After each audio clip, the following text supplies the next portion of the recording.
Thank you for having me. It's an honor. This has been a learning experience for me as well to go virtual like this. Thank you everybody for joining us tonight. And I'm going to give you a little background here on Nellis Air Force Base cultural resources. We're going to then focus on rock writing sites, which are petroglyphs, pictographs, sometimes petroglyphs. They're pecked out and then they're painted over. So, you know, we kind of tend to distinguish two types, but there's often overlap. So this is kind of my classic presentation for Nellis Air Force Base. We have done some more recent studies, so perhaps in the future, I could speak again and give you some more recent data that we've discovered. But for now, I'm going to talk about 39 known archaeological sites containing rock writing on the Nevada Test and Training Range, which is part of Nellis Air Force Base. And I am the Cultural Resources Manager. And so Nellis Air Force Base is a very large base. It's the crown jewel of the Air Force. It is known because there's almost 3 million acres that are used here in southern Nevada for training for the Red Flag program. So we prepare pilots to go to war. The land is so large that they're able to go out there and train, do maneuvers, and prepare. And that program is very famous program nationally. It was developed after Vietnam War because a lot of pilots died. They didn't have the good training when they went. It was recognized during the Vietnam War. So after, in the early 1970s, it was developed, these series of training exercises at Nellis Air Force Base. So in fact, with the Nevada SHPO, we've nominated or recommended several buildings related to the Red Flag program as eligible at Nellis Air Force Base. So our archaeological program has been ongoing. You know, the laws that came into place, NEPA, and the National Historic Preservation Act in the 1960s, and then developed from there, 1970s, 1980s. You know, out of that came these programs, and we have a really fine program at Nellis Air Force Base, and about 300,000 acres of the 2.9 million acres has been surveyed for archaeology, and the archaeology is so fine out there, the preservation. So you can see here in this photo, one of our archaeologists was a contractor, found this intact clay vessel, prehistoric American Indian pot, and he was able to refit some of the pieces together. So you just never know what you're gonna find out there. And there's a map of the NTTR. And then within the center is the Nevada National Security Site. So that's Department of Energy. So there is overlap in activities, but you can see the general. And I'll show you a better map in a minute. So here's a photo, early Nellis Air Force Base, which the main base is located in Las Vegas, Nevada. So you can see here some of the hangars.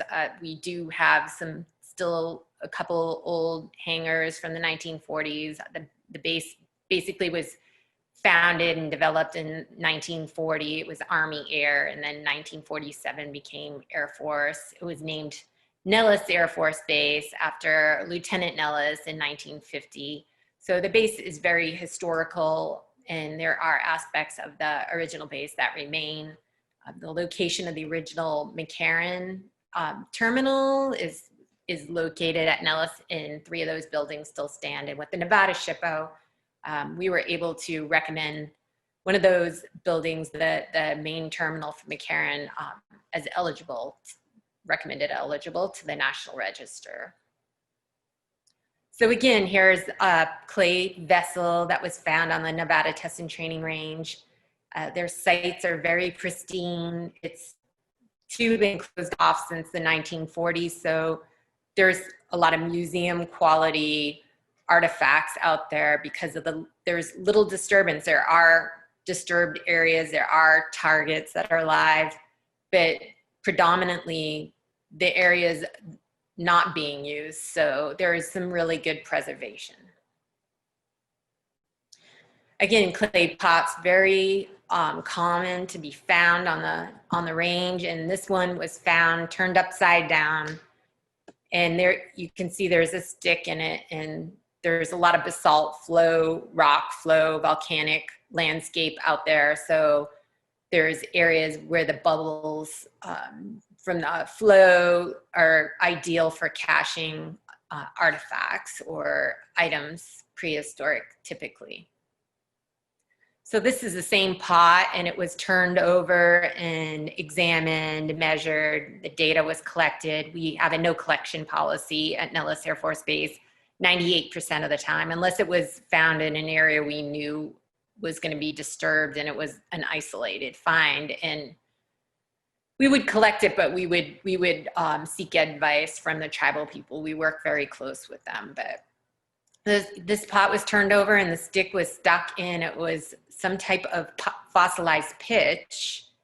We didn't have it analyzed, but it's presumed pinon pitch and would be used for a variety of reasons, sometimes on arrows or baskets or as sealants. So that is one item that was really cool we found. And so we do many archaeological studies on a yearly basis. Some of these are project driven, Section 106. We try to keep our Section 110 program going. So these are both required under the National Historic Preservation Act.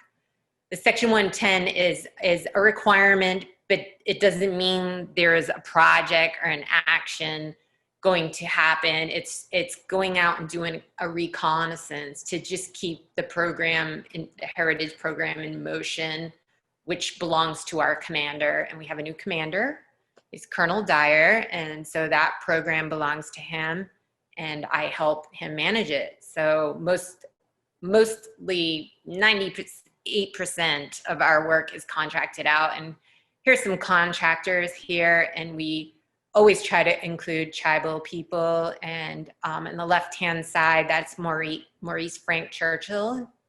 And he's a member of the Yamba Shoshone tribe. And then we had some folks here from ASM affiliates and our good friend, Dr. Giambastiani in the lower right-hand corner. He just passed away and he was such a great archaeologist. And I just want to acknowledge that he did some fine work out there at Nellis Air Force Base.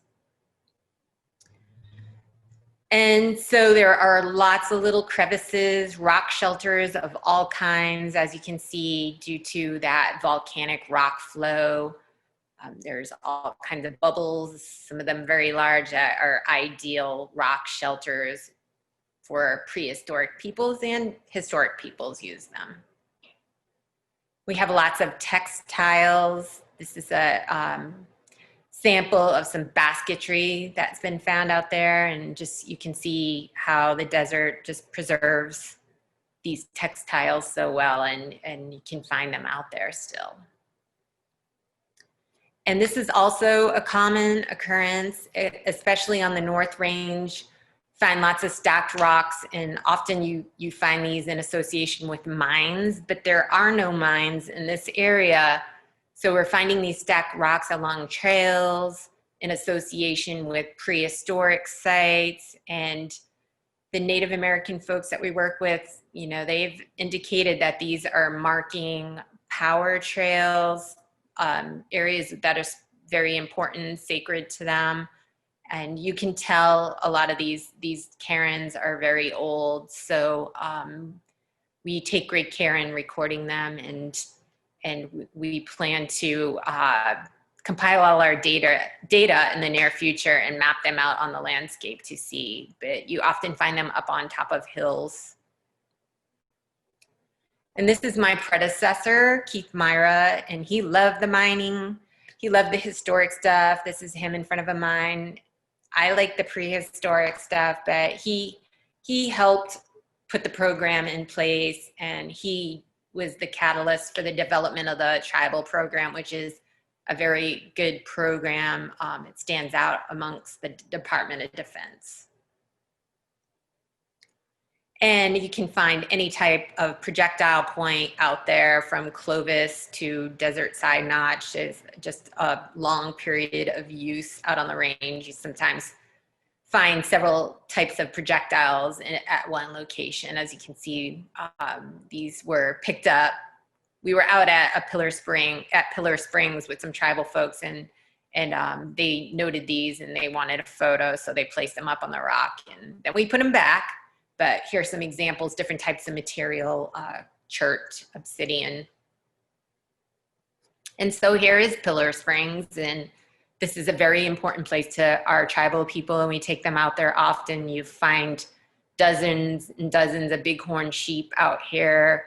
There's some water trickling, you know, year round out here, so it attracts all kinds of animals. The sheep, we've caught mountain lion on game camera, lots of chukar, quail, and you can see the rock formations, how unique. And so this is the North Range, and it would be just east of Beatty, if you know where Beatty, Nevada is. And here's a couple of the sheep that hang out there. And here are some of our tribal folks during that visit. So we take them out on a regular basis to connect with the land, and that's when they are most happy, I've noticed, and we are able to gather some really good information from them when they're out on the land and connecting. So again, here's another map, and you can see the North and South Range.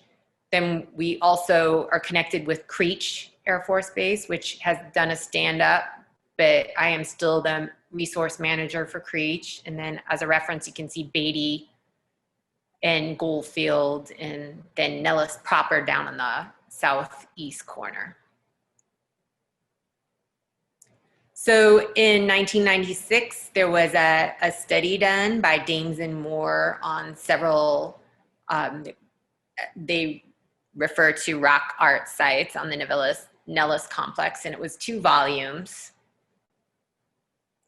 And then UNLV did a study in 1999, and it was a fine study. And after that, there weren't any updated studies done, but the sites were known, and they were being protected and monitored.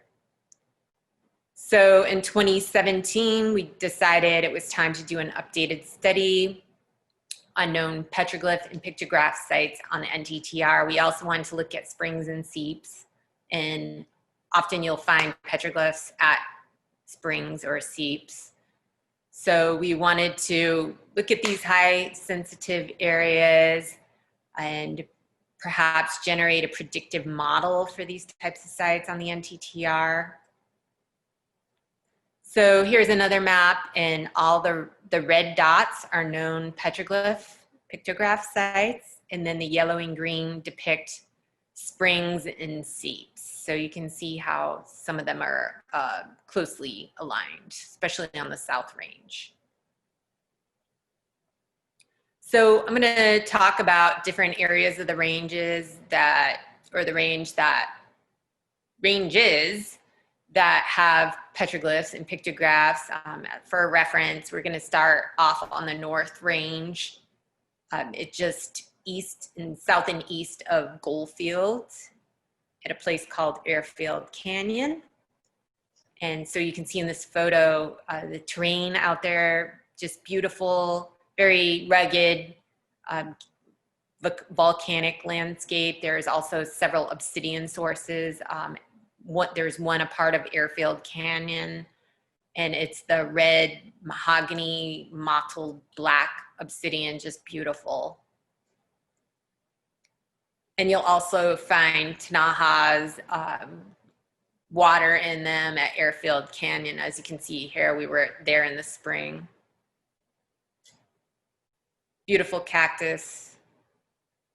And then I took some of these photos. So this is just before we kicked off the updated petroglyph study. So the glyphs out there, you know, there's not a ton of them. There's a few, but they're very abstract, curvilinear, Great Basin style, very old. And the canyon has a echo, just great acoustics, and just a special place. And so I went out there with these folks. They're members of the Timbishaw Shoshone tribe, Death Valley. And you can see how water forms in the canyon, and there are some glyphs on that rock face.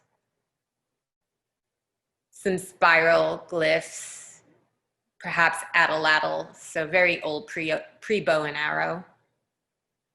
Sheep, and very high up on the canyon wall, you just wonder how people got up there and made these.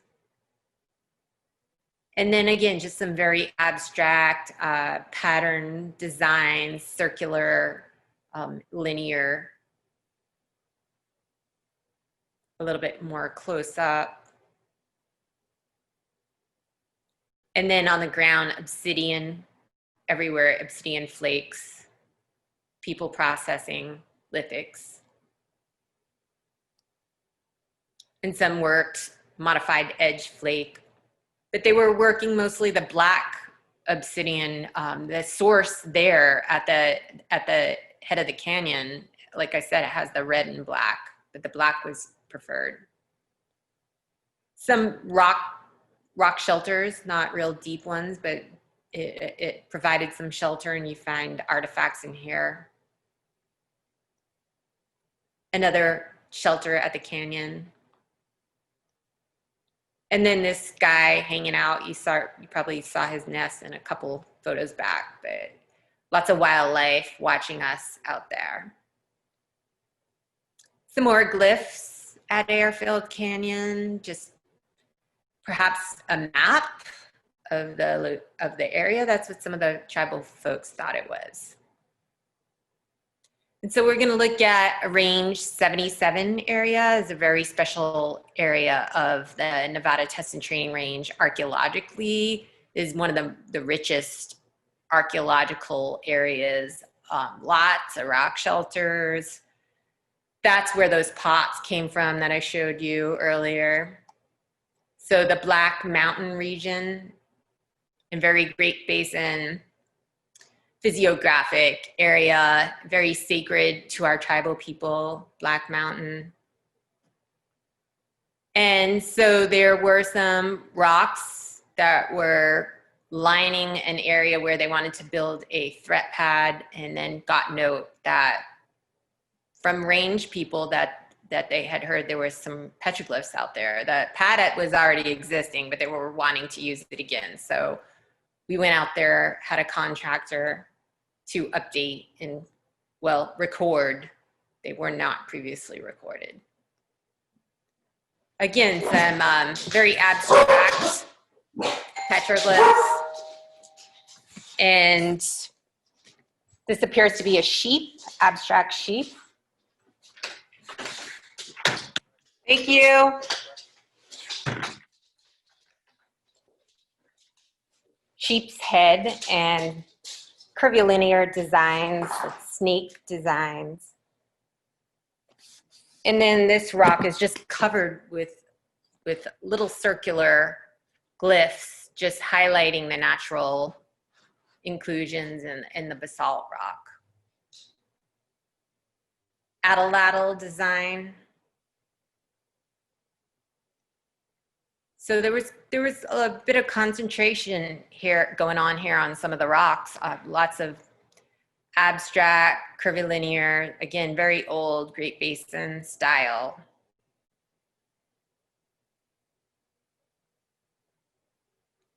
And then here I am again, I'm with a contractor hired by JT4, and then Maurice Frank Churchill from Yamba. He assisted as a cultural monitor while the site was being recorded.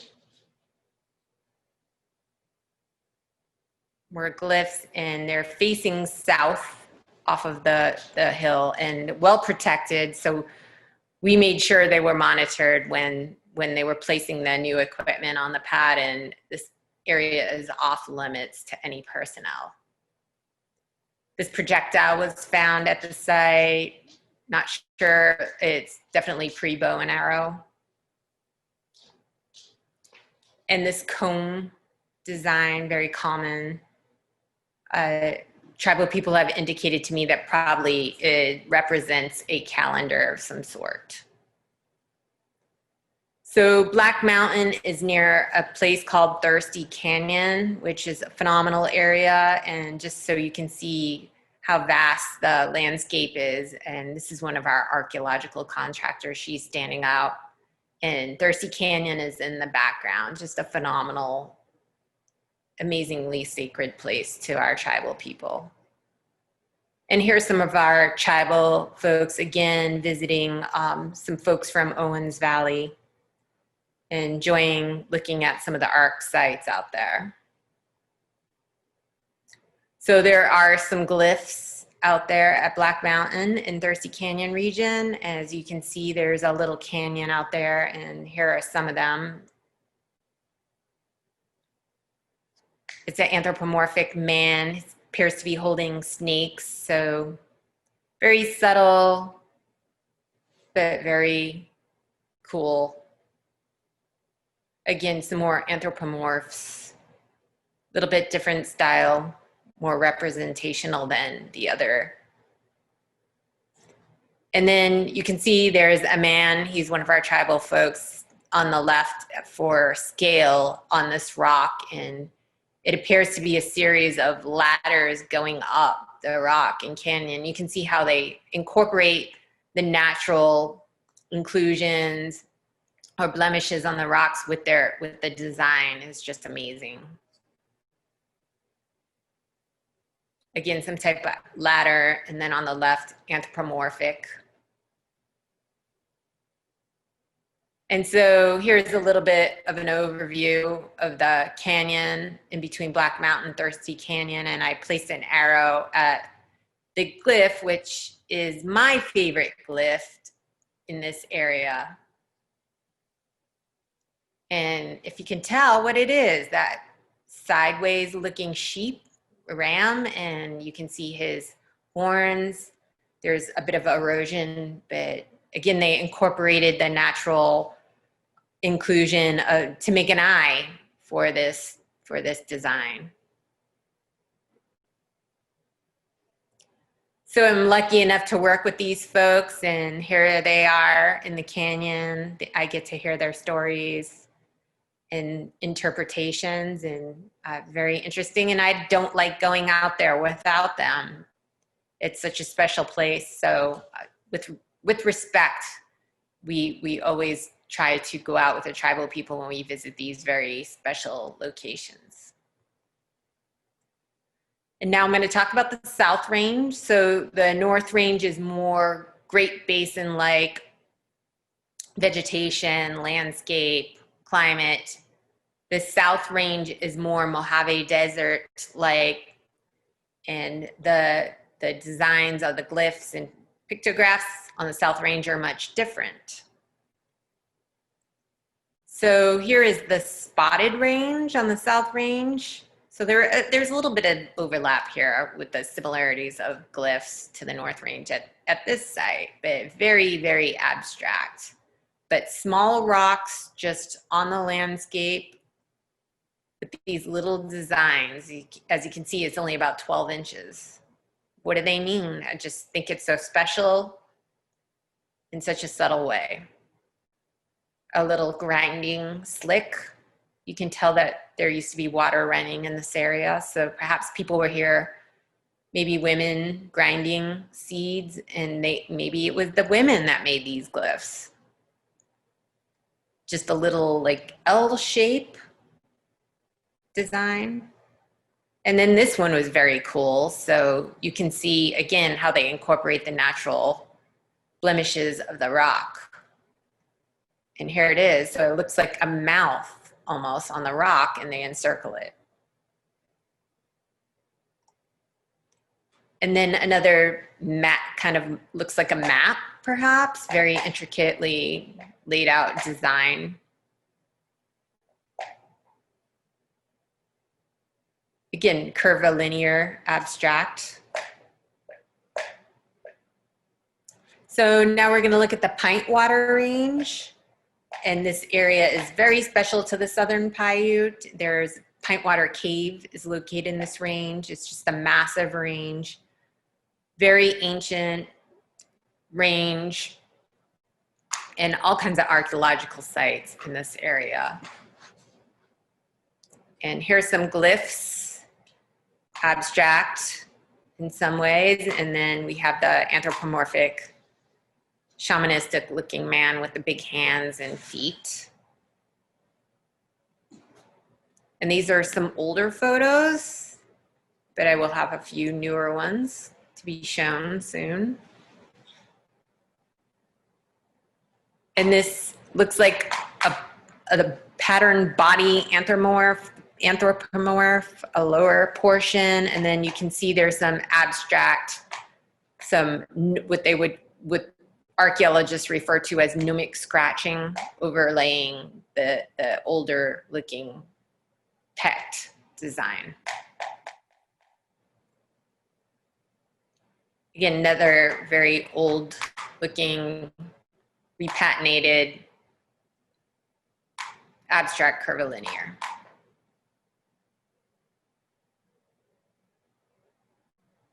Pintwater.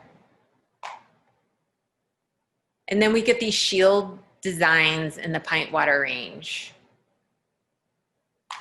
Very beautiful, and also some historical peckings. Bear claws, you can see anthropomorphs, two joining hands. One appears to be giving birth in the upper right-hand side. And then this rock is just covered with designs, just very intricate sheep. Looks a bit older, given its more idealistically represented figures. And then we have the pictographs. It looks like a hot air balloon almost, but again, the shield and hand designs.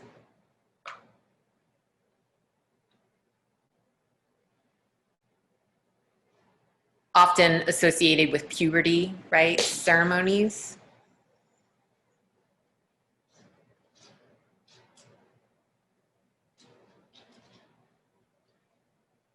More red pigmented pictographs. Pintwater. A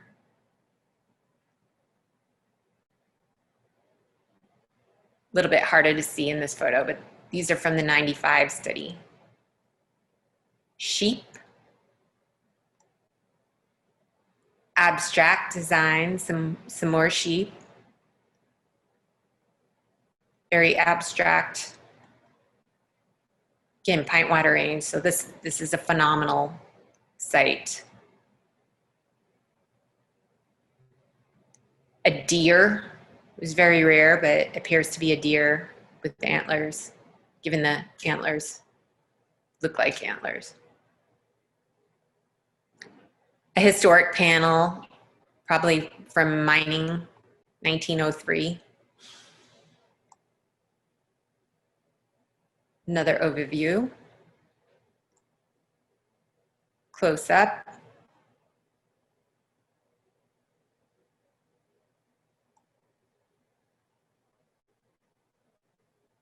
You can see the mining pick, March 13th, 1923. Harnedy, 39.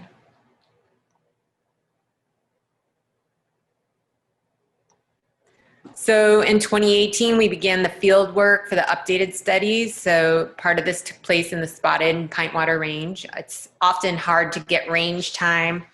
So we wanted to complete study of all the known archaeological sites that contain petroglyphs, but we were unable to. But not only did our contractors, who are Far Western Anthropological Group, they did a wonderful job. Not only did they record, update the petroglyphs and pictographs. They recorded all the archaeological findings and association artifacts, features, to give a broader view of the site use. So you can see them here. The flags are flagging artifacts. They're recording the data on the ground, on the rocks. Everything's taken into consideration.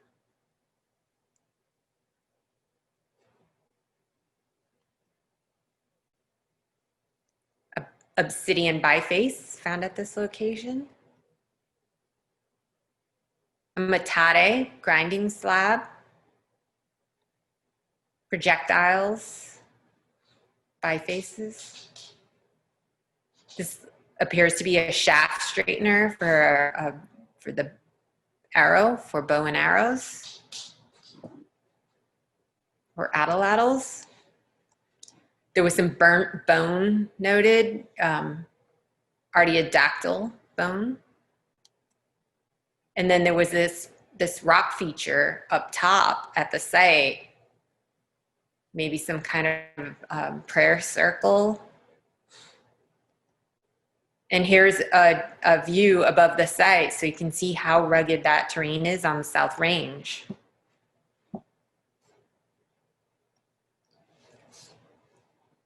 Pintwater Range, Spotted Range area.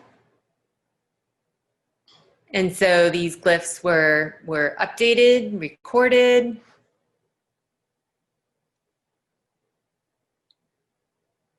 Appears to be sheep heads, perhaps snake design.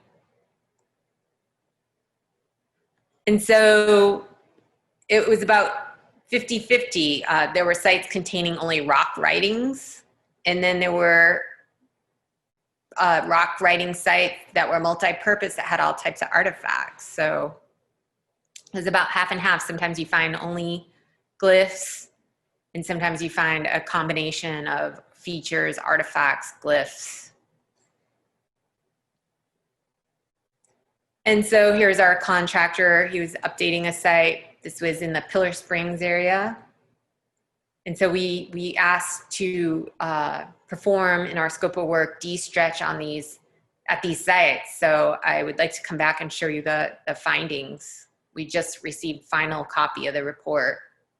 So here he is holding up scale, our archaeologists from Far Western, and then applying de-stretch. You can see how much is revealed. So we really need to share these photos with everyone.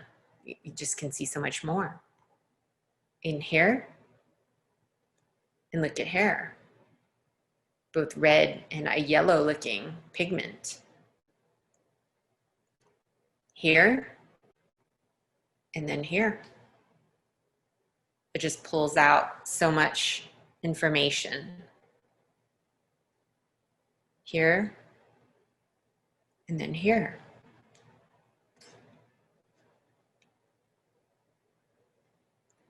And not only do we have man-made features, but we have features out there created by nature. And as you can see, this rock he's facing west. It looks just like a bear, a side view of a bear. And when you crawl up on the rock, there are stacked rocks on top of there. So not only do we notice that, but the prehistoric people knew of this and they decorated it. So that's all I have, and I'm happy to take any questions.